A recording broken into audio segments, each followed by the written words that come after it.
Hello नमस्कार बंदमा channel में आपका स्वागत। हम आपको बहुत ही महत्वपूर्ण जानकारी देने वाले हैं। क्या कहना केसी पवार जी का अतिथि शिक्षकों के नियमितीकरण को लेकर इनने शासन को अल्टीमेटम दिया है कि अतिथि शिक्षकों का भविष्य सुरक्षित करे सरकार, क्योंकि अतिथि शिक्षकों को नियमित करने का जो वादा किया गया था वो अभी तक सरकार के द्वारा पूरा नहीं किया गया है और न अभी करने के कोई विचार है, क्योंकि शासन ने स्पष्ट कर दिया है कि 50% आरक्षण दिया है, अब इसके अलावा कुछ नहीं देंगे अतिथि शिक्षकों को। अतिथि शिक्षकों ने सरकार से मांग की है कि गुरुजियों की तरह इनकी भी विभागीय परीक्षा ली जाए और इनका नियमितीकरण किया जाए। जिस तरीके से गुरुजियों की विभागीय परीक्षा ली गई थी और उनको नियमित किया गया था, इस तरह से अतिथि शिक्षकों को भी नियमित करे सरकार। केसी पवार जी ने 10 तारीख तक का अल्टीमेटम दिया है।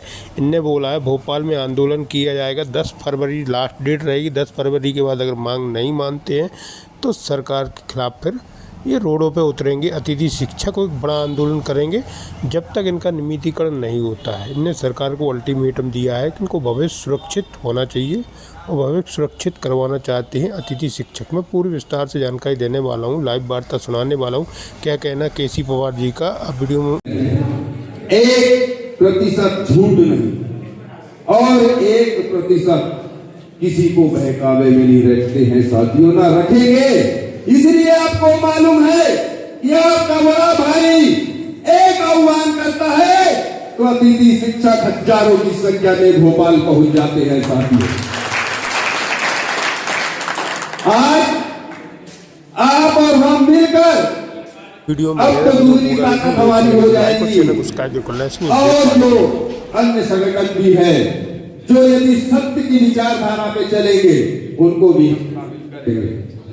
और बात रहती साथियों कि गरीब अतिथि शिक्षक 300-400 रुपए रोज के लिए दिन कमाता है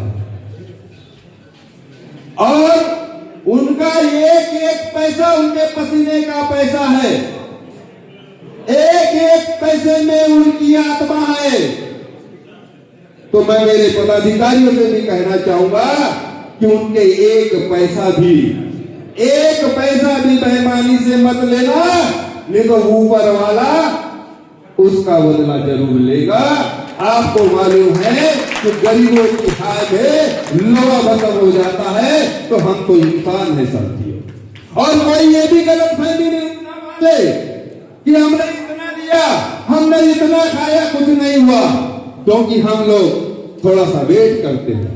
जिस दिन किसी ने चाह लिया कि नहीं अब इसके पीछे ही पड़ना है साथियों, तो वो तो आपको भी पता होना चाहिए कि हम और आप मिलकर वो भी कर सकते हैं। इसलिए मेरा कहने का मतलब केवल एक है कि जिन गरीब अतिथि शिक्षकों ने आप पर विश्वास किया, आपकी एक आवाज पे भोपाल आते हैं, आपकी एक आवाज पर हरदा आते हैं, बैतूल आते हैं, छिंदवाड़ा आते हैं, उनकी आत्मा को कभी मत दुखाना, उनके भावनाओं से कभी मत खेलना, क्योंकि वो आपको, आपकी वाणी को भगवान की वाणी मान रहे हैं।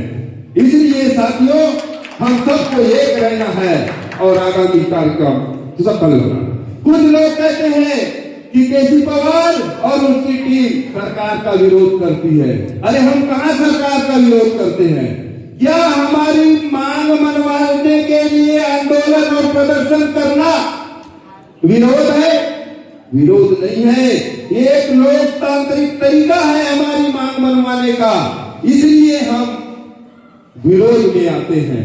अगर हम विरोध ना करें, आवेदन निवेदन आपने भी देखा होगा, आपके हरदा में जब मुख्यमंत्री जी आए, जब शिक्षा मंत्री जी आए, जब भी चलो आह्वान किया, भागते भागते गए, पता चला उनके पीए ने लिया, चले गए, ऐसे सैकड़ों आवेदन निवेदन किए। पर केसी पवार और उसकी टीम बिल्कुल अब आवेदन निवेदन के पक्ष में नहीं है। सबसे पहली बात समय नहीं है, सबसे पहली बात ये हमारी उम्र देख लो, अब कौन सी उम्र बची है कि और 4-6 साल बाद अपन आंदोलन करें, उसके बाद लेंगे, तब तक तो कहाँ की तैयारी हो जाएगी है? तो इसलिए आंदोलन आज अतिथि शिक्षकों की आवश्यकता है और धीरे धीरे सब बाहर हो जाओगे तो आपकी एकता भी टूट जाएगी। और मैं सारे हमारे पदाधिकारियों को भी कहना चाहूंगा कि जब तक अतिथि है तब तक संघ है, संघ है तो हम प्रदेश अध्यक्ष हैं। यदि अतिथि जीवित नहीं रहेगा तो न संघ रहेंगे न प्रदेश रहेंगे। इसलिए पूरी निष्ठा, पूरी ईमानदारी, तप तपस्या से हम आपका काम करेंगे। और जो हमने कार्यक्रम निर्धारित किया है 8, 9, 10 फरवरी को जिले में, उन 3 दिनों के कार्यक्रम में ये मत सोचना कि मैं नहीं जाऊंगा तो क्या होगा। एक 2 लाइन ने हमें बहुत कमजोर करके रखा है। एक तो हम कहते हैं इतनी बार भोपाल गए कुछ नहीं हुआ। अरे भैया, नौकरी पान की दुकान पे नहीं मिलती है कि एक बार जाएंगे। अगर एक बार जाने में नौकरी मिलती तो सारी दुनिया भोपाल पहुंच जाती। वेतन भोगियों के अभी कुछ हमारे आदरणीय ने उदाहरण दिया था, 18 साल लड़ाई लड़ी उन्होंने। अगर आपके आजू बाजू कोई वेतन भोगी साथी होगा उनसे पूछना, 18 साल लड़ाई लड़ी। हमें लड़ना तो पड़ेगा। तो ये 2 लाइन तो हटा ही देना अपने इससे कि हम इतनी बार भोपाल गए तो क्या हुआ, और एक दूसरी कि हम नहीं जाएंगे तो क्या होगा। हमको कमजोर किया, क्योंकि जब अभी नई नियुक्ति से और ट्रांसफर से और प्रमोशन से जब लोग बाहर गए, तो मेरे बैतूल जिले की बात बता रहा हूं, मुझे 10 फोन 50 फोन ऐसे आए कि सर मैं तो 2010 से काम कर रहा था, मैंने तो आपका नंबर दूसरे से लिया, मेरे पास आपका नंबर भी नहीं था। यानी 10,000 से कंटिन्यू, मतलब 2010 से कंटिन्यूस काम कर रहा है 2024 तक, उसके पास मेरा नंबर नहीं है, जिला अध्यक्ष का नंबर नहीं है।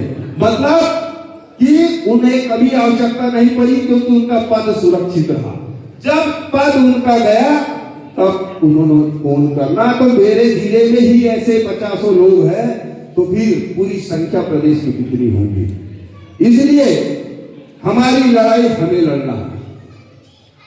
हमें हमारे बच्चों का भविष्य देखना है।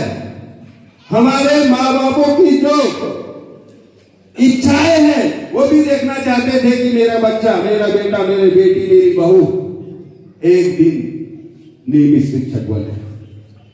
तो हमें आगामी जो लड़ाई है उस लड़ाई को पूरी निष्ठा से लड़ना है, पूरे साथ देना है आप सभी लोगों को।